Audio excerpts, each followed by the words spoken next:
Ouve aí? Se você aí ouve, até os desencarnados ouvem.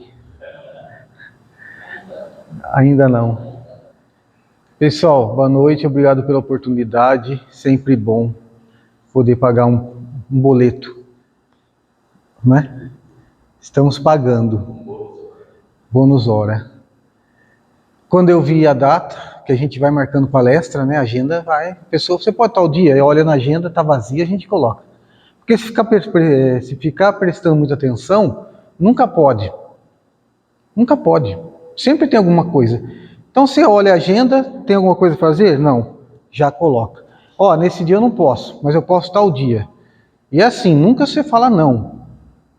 Nesse dia eu não posso, mas eu posso outro dia. Porque se a pessoa convida uma vez e fala não, convida a segunda fala não, eu que marco palestra para um monte de gente, não existe terceiro chamado. Certo? Porque quem quer dá um jeito e quem não quer arruma uma desculpa. E tem tanto trabalho, tem tanta gente precisando trabalhar com Cristo. Trabalho não falta. Se tem um lugar que não tem desemprego, é na seara. Agora, trabalhador de boa vontade, está um pouco escasso, né? Infelizmente. E não é só na doutrina, porque eu conheço pessoas de outras religiões e converso, e um neto meu é de uma igreja, um neto é de outra igreja, uma filha de uma igreja, outra é de outra igreja, e não, só muda o endereço, viu? Alguns lugares eles estão mais ativos de uma coisa, e outras menos ativos. Mas o que mais tem em todo lugar é voluntário e voluntarioso. Eu vou desde que 2 pontos.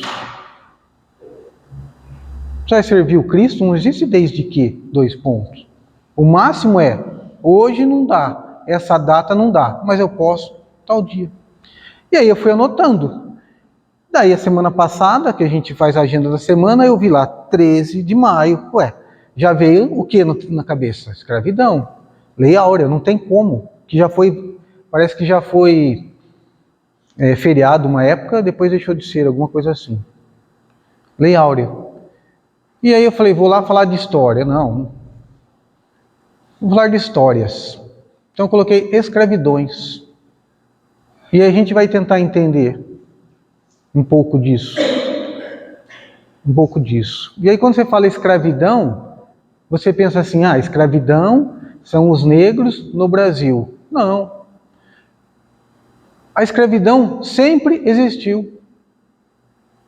Enquanto tiver 2 homens, se um domina o outro, está escravizando de alguma maneira. E a escravidão física, de prender, bater, obrigar a trabalhar, era constante, comum. Não natural, mas comum. Uma tribo guerreava contra a tribo, quem vencia, escravizava o outro. Um clã, um país, um reinado, assim que era.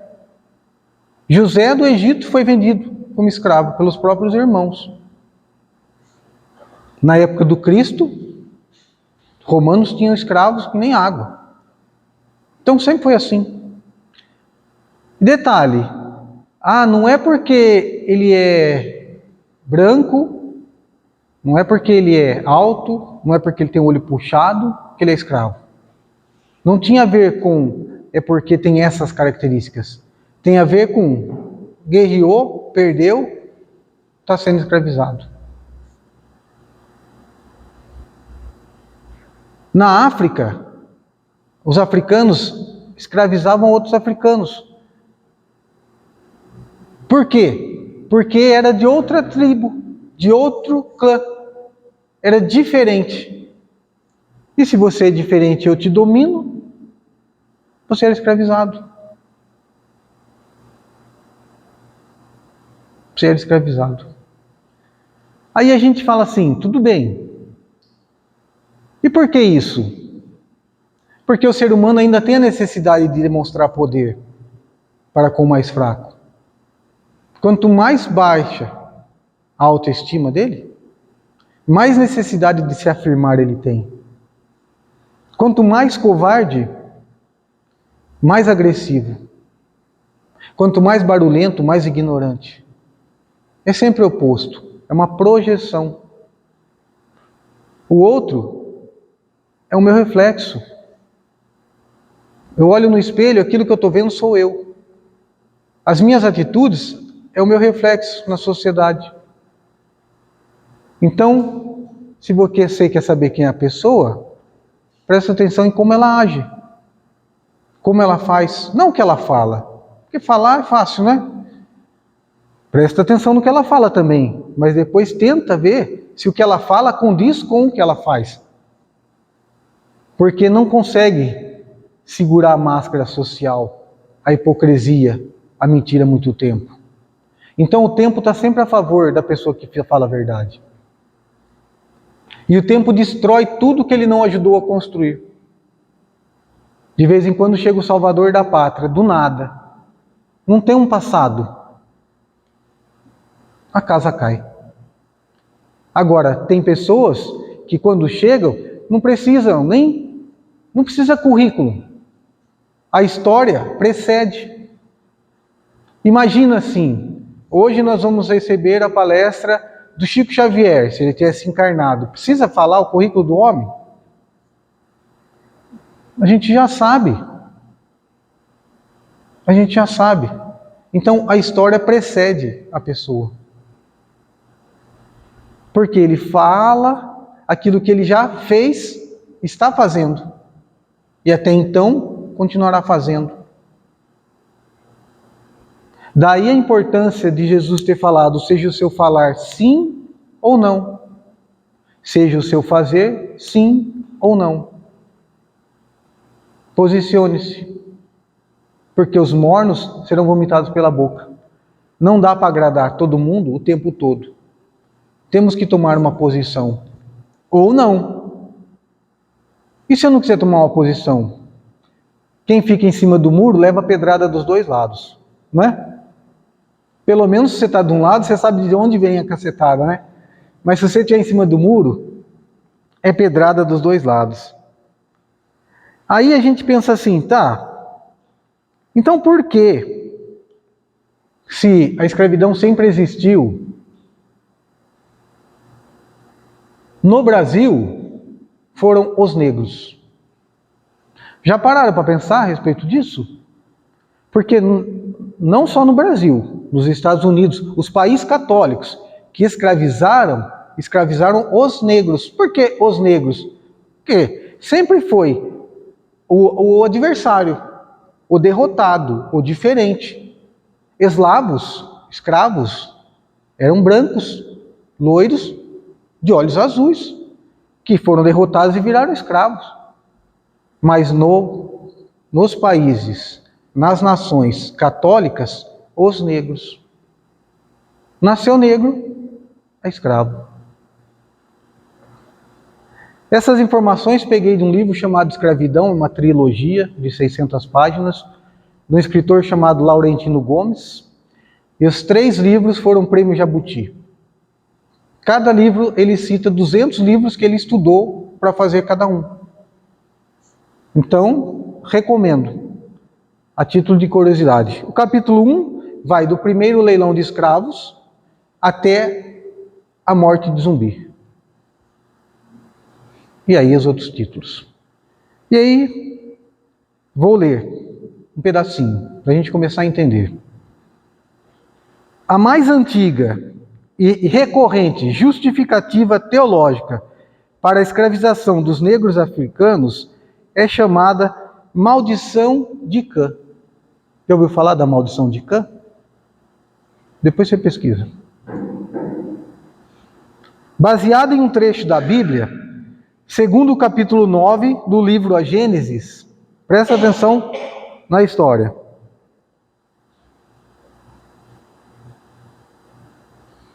Depois do dilúvio, Noé, da arca, Noé, se tornou agricultor e começou a produzir vinho.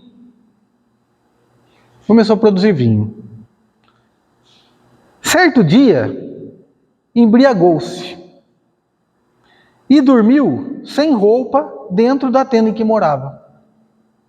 Noé bebeu e dormiu. sem roupa. Isso está na Gênesis, eu fui lá, fui ler. Depois você pesquisa, capítulo 9. Vai ter uns 10 versículos antes, depois, mas é bom ler inteiro.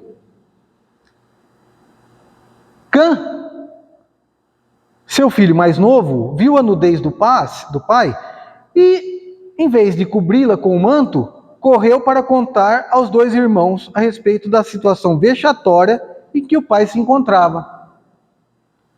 O filho viu o pai bêbado, pelado, e foi lá tirar um sarro e contou para os irmãos. Coisa de criança. Coisa de criança.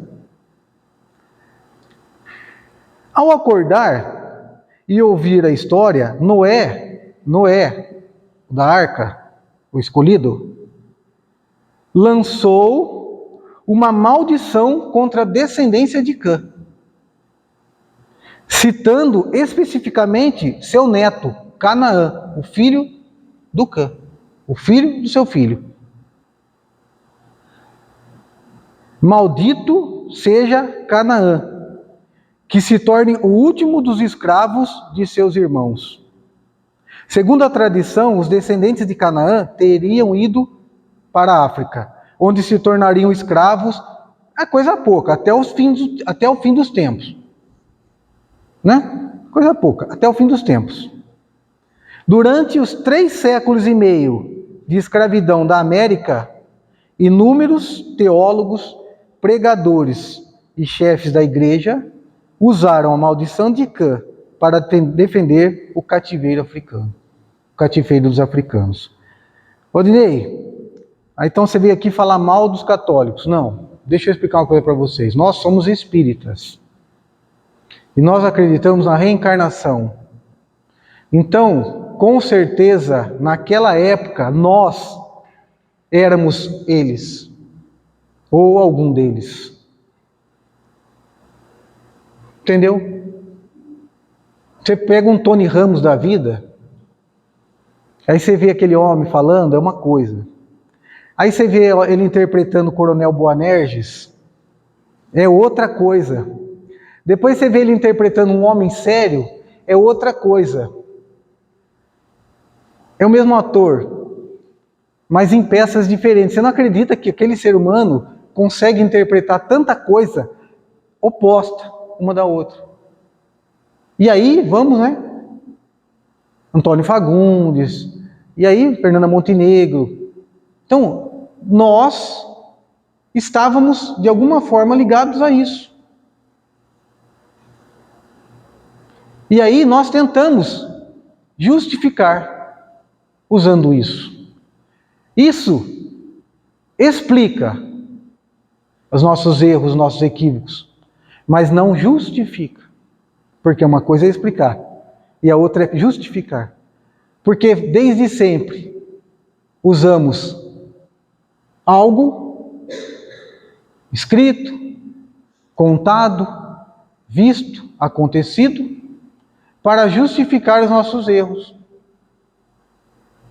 Então eu pego um pedaço de um texto sagrado e justifico os nossos erros. E isso não acabou. E isso não acabou. Quantas guerras? Quantas guerras em nome de Jesus? Quantas guerras em nome de Alá? Quantas guerras em nome de qualquer pessoa que veio para falar para a gente se entender, evoluir e se amar? Pega um trecho e muda. É lógico que essa passagem tem toda uma interpretação simbólica. Não necessariamente viu o pai nu de corpo. Tem uma interpretação simbólica, que não é o caso hoje. Mas o que a gente faz? Pega o mais fácil e justifica o que não deveria ser feito. Daí, explicado está o porquê a escravidão nos países católicos eram só dos negros. Só dos negros. Mais um equívoco nosso. Mas não tem problema, porque se a gente está aqui ainda hoje, né? Significa que a gente ainda não resgatou. Não resgatou. Vou ler mais um pedacinho. Olha que interessante. Ao amanhecer de 8 de agosto de 1444, os moradores de Lagos, então, pequeno vilarejo murado na região de Algarve, sul de Portugal, foram despertados pela notícia de um acontecimento extraordinário. Recém-chegados do mar, meia dúzia de caravelas estavam ancoradas no cais ao pé da ladeira de casinhas brancas, sob a proteção dos canhões. Dos seus porões começou a sair uma carga inusitada. 235 mulheres, homens, crianças, todos escravos, para serem arrematados em leilão. Foi um dos primeiros leilões de Portugal narrado. 1444. Já existia escravidão. Mas ao descobrir o Brasil, e que os portugueses não tinham noção do tamanho, porque era muito grande. Portugal é um ovo. Aí eles descobrem o Brasil e anda, e põe anda nisso, meses, e não chega no final, que é muito maior. E como é que você faz para trazer o progresso? Precisa de mão de obra. E aí onde vai arrumar mão de obra? Daí recorreram aos escravos. E aí aos negros. E aí a África já fornecia escravos. Só que agora em muita quantidade. Muita quantidade. Milhões. Justificada por isso. Que quando chegava aqui, uma parte já era doada para a igreja. 1/5 para a monarquia. E o resto vendido. Daqueles que sobreviviam. Porque quase metade morria na vinda.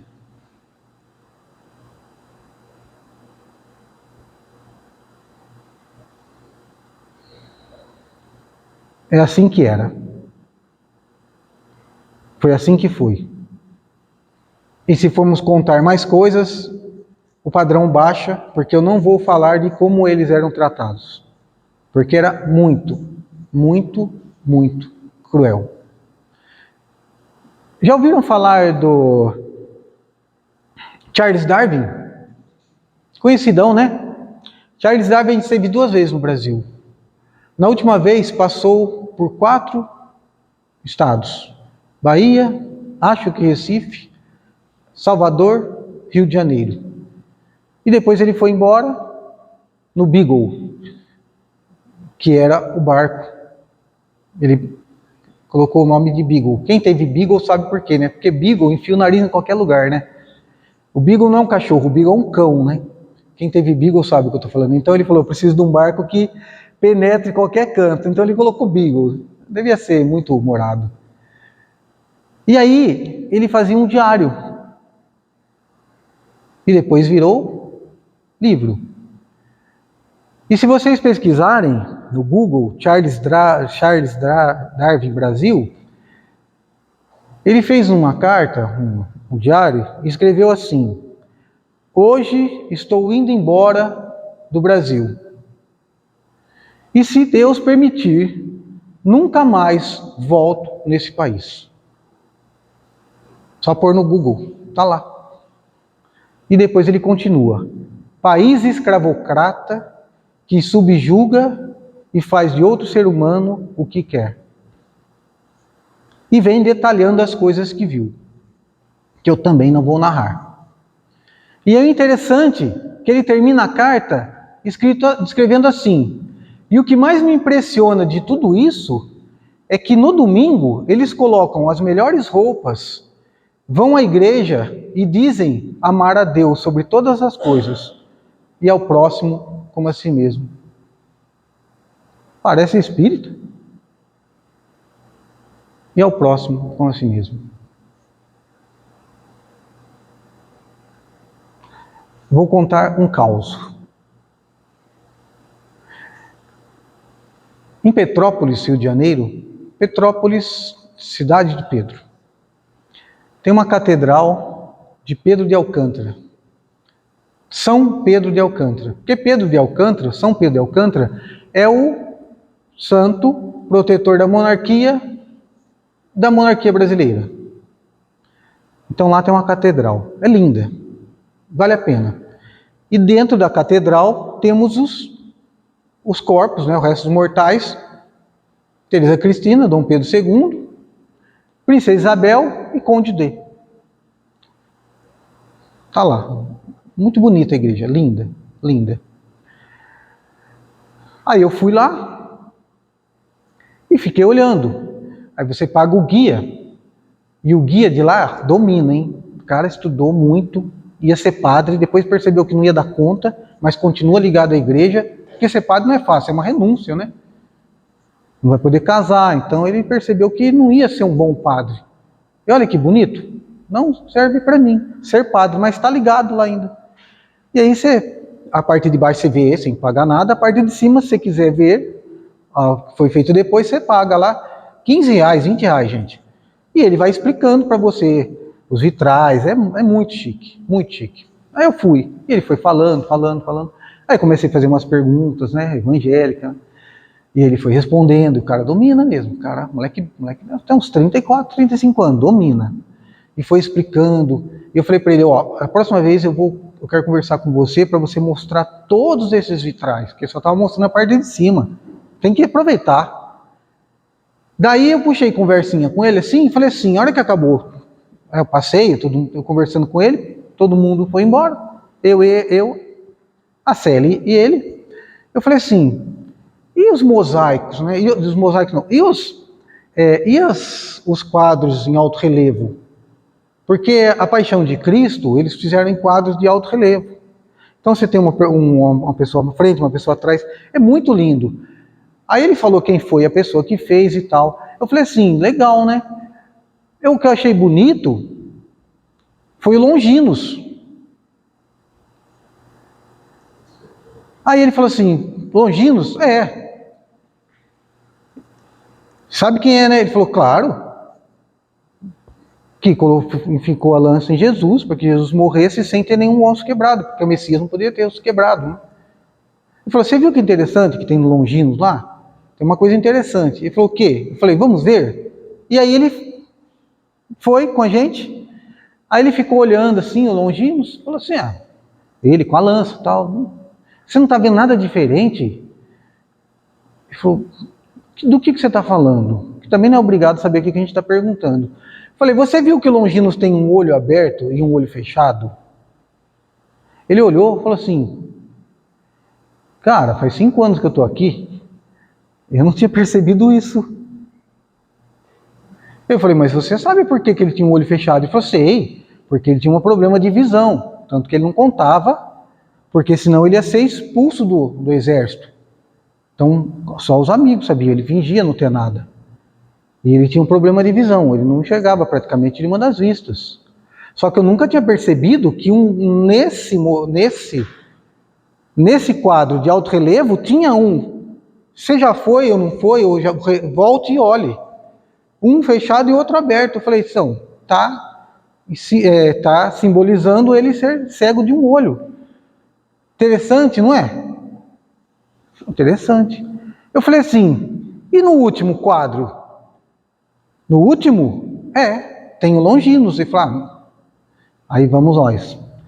E é interessante que você pega, você tem que dar a volta. Se você passa na frente, você tem que fazer o sinal. Eles fazem. Então, cada vez que passava lá, eu falei, vou ter que parar de passar por aqui, vai gastar a mão. É o jeito deles, né?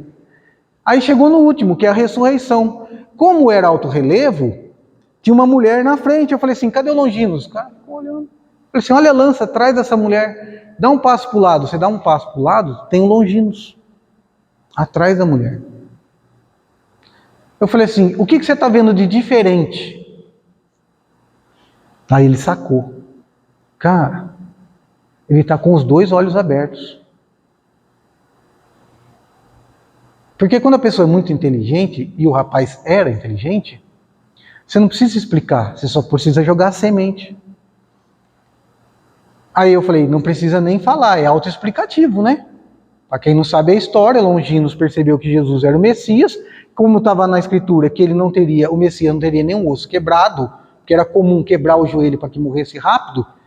Ele percebeu o que ele fez, o Messias não terá nenhum osso quebrado. Pegou a lança e furou a costela de Jesus. Quando ele fura a costela de Jesus, sai líquido, lógico, e cai no rosto dele. E ele começa a enxergar. E aí ele teve a comprovação de que realmente Jesus era o Messias. E quem o conhecia percebeu. Ele falou, eu estou enxergando. Saiu líquido, sangue, sei lá o que, suor, sei lá o que, no meu rosto e eu estou enxergando. E aí ele se converte. E aí ele vai embora, é óbvio, né? Se ele converteu e era um soldado, ele tem que ir embora. E depois os romanos, que eles não têm pressa de buscar a pessoa, encontraram Longinos. E aí falaram, ou você nega o Cristo como Messias, ou você vai morrer. E aí é lógico que ele morreu e não negou. Certo? Até aí estava uma beleza. Olha que conto legal. É legal quando é gente que passa, né? Aí eu falei assim, agora a pergunta que não cala. O que o Longinos está fazendo aqui?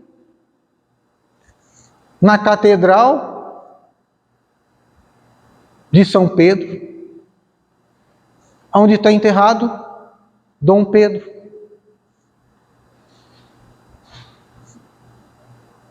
Daí eu disse a ele assim, eu sou espírita. E num livro psicografado, está explicando que Jesus, no mundo espiritual, vai até Longinos e lhe dá uma missão. Eu preciso que você reencarne. Você aceita a missão? A missão é, você será imperador do Brasil. Vai levar o progresso àquela nação e vai ajudar, de alguma maneira, a terminar com aquela coisa chamada escravidão. E ele aceita. Só que Jesus nunca manda um soldado sozinho. Vem uma pleiade. Então, naquela pleiade, tinha um outro espírito reencarnado como Princesa Isabel.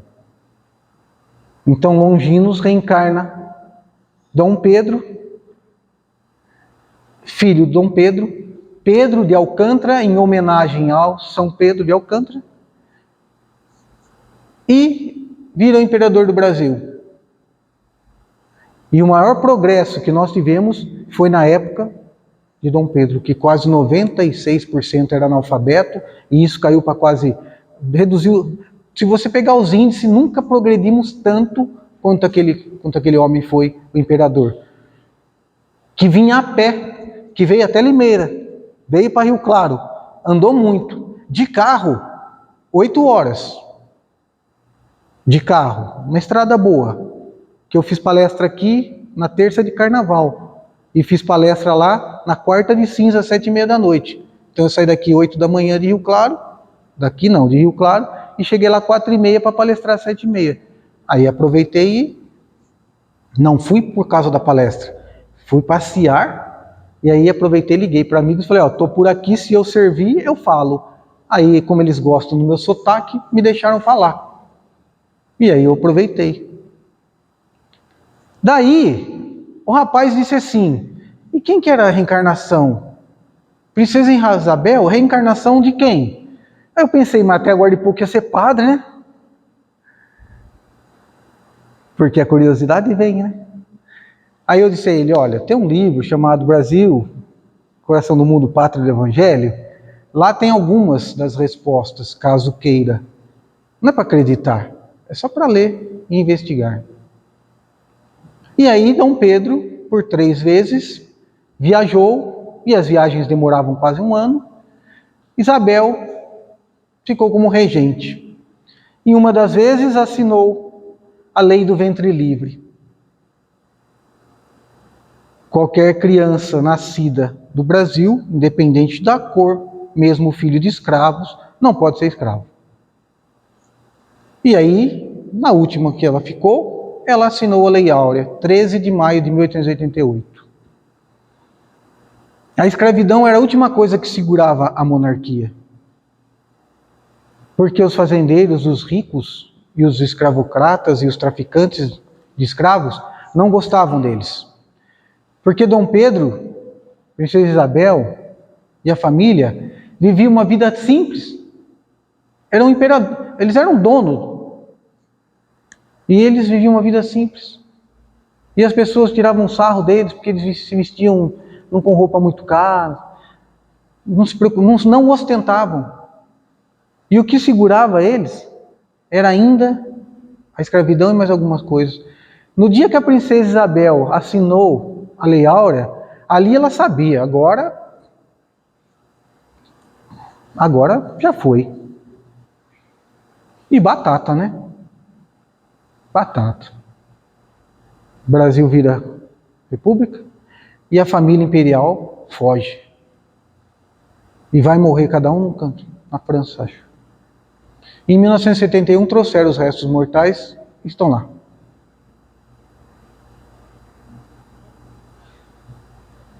Quanto você tem coragem de ceder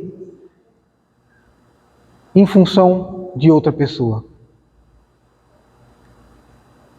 Você abriria mão de ser a imperatriz, o imperador, para libertar outros seres que nem parentes seus são? César, tem um rapaz ali, ó. Que nem parentes seus são? Quantos você cederia?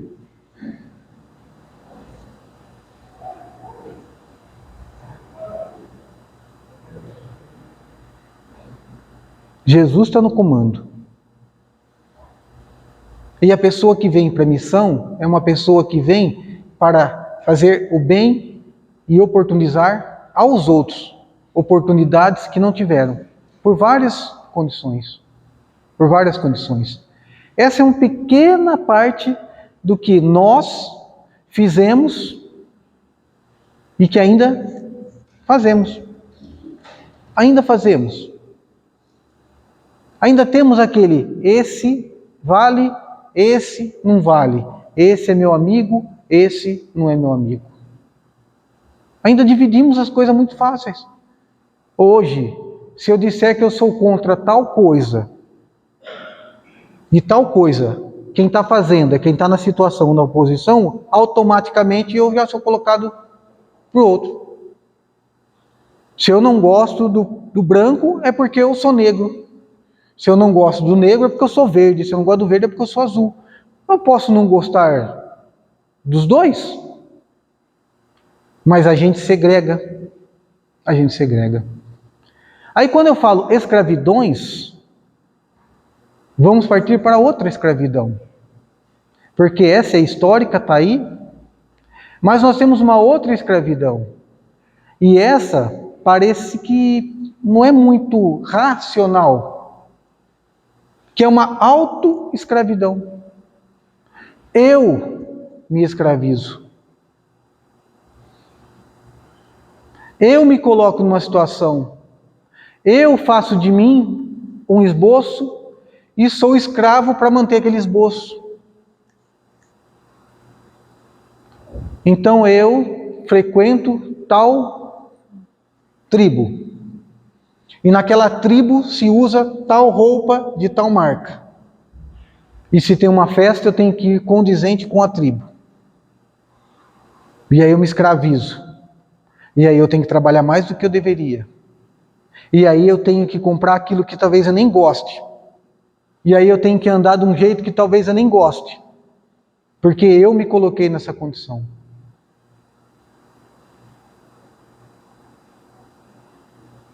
Eu me escravizo. A pessoa fala uma coisa para mim e eu não gosto. E eu fico com raiva porque feriu o meu orgulho. E quanto mais orgulhoso, mais ofendido a pessoa se sente. E aí eu quero me vingar. E eu não esqueço. E aí eu me escravizo naquele pensamento recorrente. Porque falou isso para mim? Porque fez isso para mim? E aí eu me atormento. E eu vou me envenenando. E eu não esqueço. E aí passa um mês, um ano, 10 anos. 15 anos, e aquilo ainda me dói, porque estou com orgulho ferido. Porque se o que a pessoa falou é verdade, é. Se o que a pessoa falou não é verdade, por que me dói?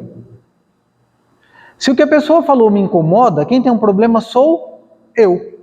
E se o que ela falou é verdade, isso me incomoda, quem tem que mudar sou eu. Então eu mudo. Mas se aquilo não me incomoda, se aquilo não prejudica ninguém, se aquilo não me faz mal, se aquilo está me fazendo bem, por que eu preciso me defender? Pior, por que eu preciso atacar?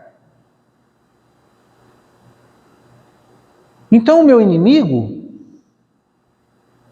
é um ser diferente de mim, que fala coisas que eu não gosto, que eu não concordo. Em última instância, se eu tenho consciência que ele é ignorante, ou ele é maldoso, ou ele é qualquer coisa, ser afetado depende de mim. Não depende do outro. Por mais mal que ele tenha me feito, aceitar a ofensa, a calúnia, o prejuízo, depende de mim. E aí Jesus diz, reconcilia-te com o teu inimigo, enquanto estás a caminho com ele. Porque senão vai vir a consciência e vai cobrar, e vai te jogar numa jaula, numa cadeia. E aquilo vai ficar recorrendo, até você um dia se acertar. Com ele? Não. Comigo.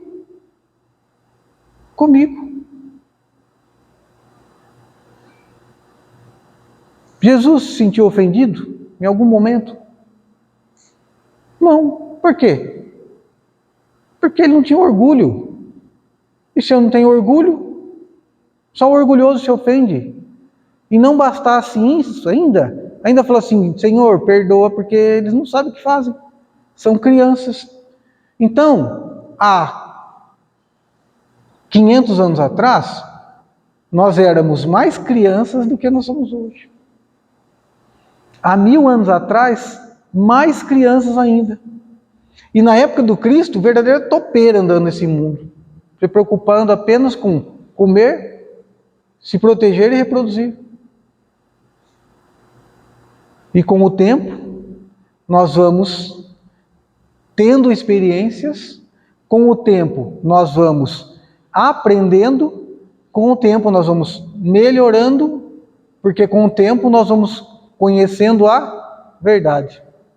E segundo Jesus, conheceis a verdade e a verdade vos libertará. É todo um processo.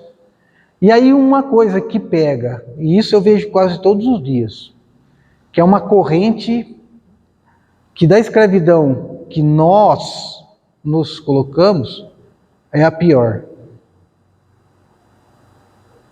Se chama culpa. A culpa é uma corrente na perna que não te deixa caminhar. A culpa te paralisa. A culpa complica toda a sua vida. A culpa é uma prisão e é uma escravidão psíquica. E se você não olhar para aquilo que você fez e trocar a palavra culpa por responsabilidade, você não sai.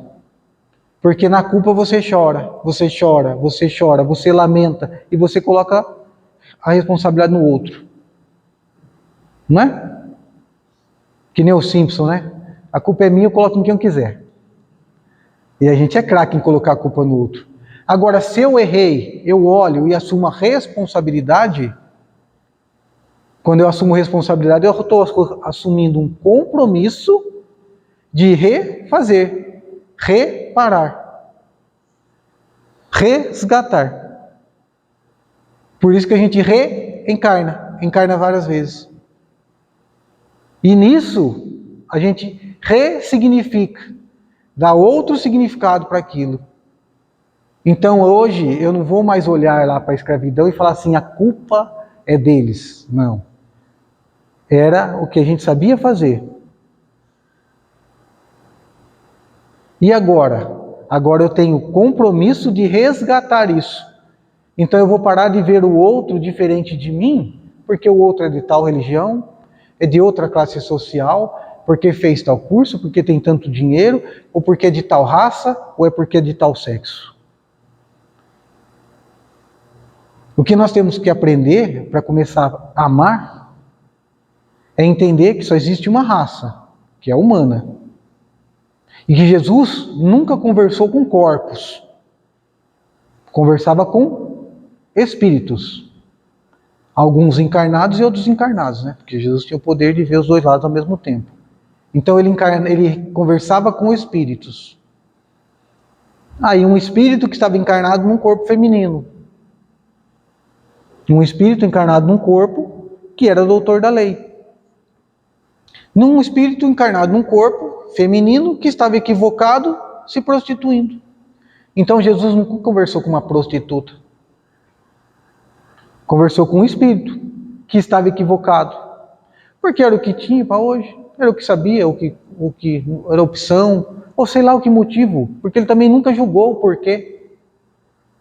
E aí ele conversava com o espírito e olhava aquela semente dentro daquele corpo que naquele momento estava equivocado. Porque a vida, ela é um filme. E a gente acha que a vida é uma fotografia. Sabe o rancor? Sabe a inveja? Sabe o ódio? Sabe a vingança? São fotografias. Está sendo filmado aqui, certo? Quando você chegar na sua casa, você coloca lá e dá um pause. Daí você vai me ver. Aí eu tô com a mão assim. Certo? Isso é uma fotografia. Se você apertar o play, mudou. Quando eu olho para uma pessoa que me falou mal há 15 anos atrás, eu estou tirando uma fotografia do bolso e achando que aquilo... para! Aí eu estou julgando a pessoa por uma fotografia de um filme que já tem 15 anos. Então a nossa raiva está naquela foto. Porque às vezes, naquele momento, aquela pessoa também não é daquele jeito. Acordou mal, teve um problema, está doente. Pode ter acontecido tanta coisa. Às vezes a gente acorda tão nervosinho, né? Não sabe. Depois acalma. Mas naquele momento encontrou com a pessoa. O César gritou comigo.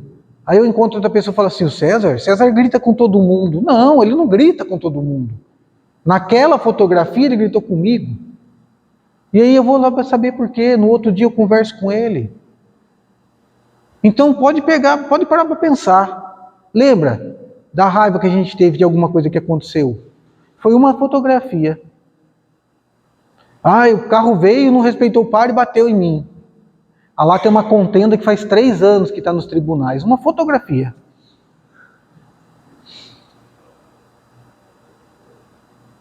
Uma fotografia. Você vai ao médico, faz uma radiografia.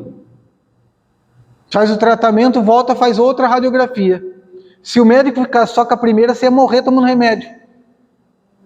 Doutor, não é melhor o senhor pegar uma outra radiografia, que eu não estou mais sentindo dor, não, só vale aquela. É assim que é? Não é, né? Então, mas aquela raiva que você sente da comadre é uma radiografia. Está na hora de você tirar a segunda, a terceira, a quarta. Não fica simples? Fica simples, né? Livro Pão Nosso, que é o que eu mais gosto, porque deveria chamar Pau Nosso, cada capítulo uma cacetada. E começou um espírito rebelde, eu preciso do Pão Nosso. Capítulo 16. A quem obedeces? Toda criatura obedece a alguém ou alguma coisa.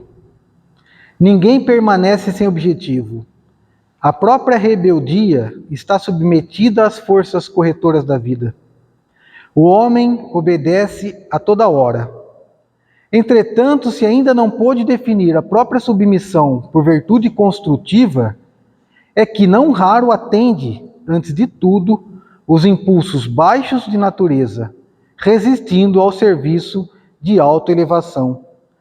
Quase sempre transforma a obediência que salva em escravidão que condena. O Senhor estabeleceu as gradações do caminho, instituiu a lei do próprio esforço, na aquisição dos supremos valores da vida, e determinou que o homem lhe aceitasse os desígnios para ser verdadeiramente livre. Mas a criatura preferiu atender à sua condição de inferioridade e organizou o cativeiro. O discípulo necessita examinar atentamente o campo em que desenvolve a própria tarefa. A quem obedeces? Acaso atendes em primeiro lugar às vaidades humanas ou às opiniões alheias, antes de observar o conselho do Mestre Divino? É justo refletir sempre. Quanto a isso, porque somente quando atendemos...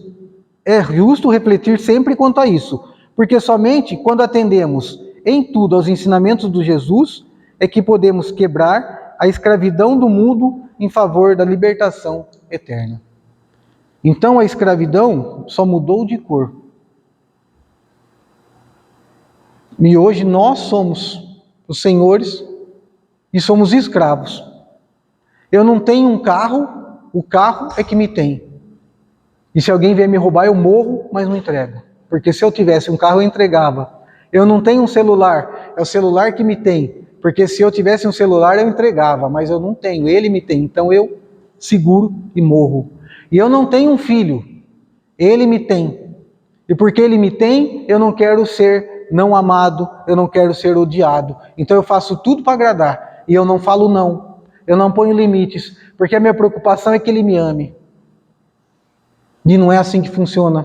Porque Deus estabeleceu leis e Ele não pergunta se você concorda e se você quer amá-lo. Você tem que seguir e acabou. Amá-lo é compreensão das leis. Então nós temos que cuidar dos nossos filhos de modo que eles vão respeitar e seguir o melhor caminho. Amar ou não amar é um problema dele. Eu, pai, amo. Se ele não me ama ou se ela não me ama, o problema é dela. É dele. A minha mãe falava, vai tomar banho. E se eu não fosse tomar banho, eu tomava um couro. E depois tomava banho também. Ela nunca perguntou se eu ia amá-la. Depois, com o tempo, a gente percebe que tomar banho, mesmo com esse frio, é necessário. Não é?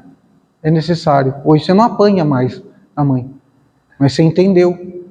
Um dia a gente não vai mais apanhar da vida, porque a gente entendeu. Assim como você vai tomar banho porque você entendeu, você não vai mais fazer o mal. Você não vai mais revidar. Você não vai mais escravizar. Porque também escravizamos outros também. Quando queremos ser dono. Tem um livro da Zíbia Gasparetto que chama Ninguém é de Ninguém. E ninguém é de ninguém. Eu não tenho o direito de coagir, mandar, manipular, oprimir, obrigar a nada.